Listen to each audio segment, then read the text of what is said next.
আজকে আমাদের second day, তো চলছে, পুজো দিতে যাচ্ছি এখন। তো পুজো দেওয়ার পরে সোজা চলে যাবো সমুদ্রের ধারে। তো ওখানে যা যা ভিডিও করবো সব তোমরা দেখতে পাবে। তো এখন আসছি, টাটা।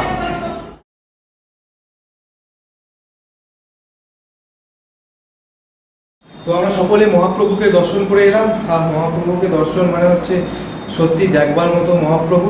আপনারা যা মোবাইলে এবং ইউটিউবে দেখেন সেই মহাপ্রভু আপনারা দেখতে পান না, কারণ সেই মহাপ্রভুকে কোনো ক্যামেরা দিয়ে তোলা সম্ভব নয়, কারণ ওখানে স্ট্রিক্টলি বারণ করা।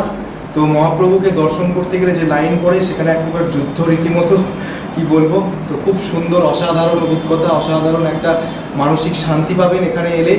তারপরে শুধু মহাপ্রভু ছাড়া এখানে আশেপাশে আরও দেবদেবীরা রয়েছেন, তারপর তাদেরকে দর্শন করা হলো।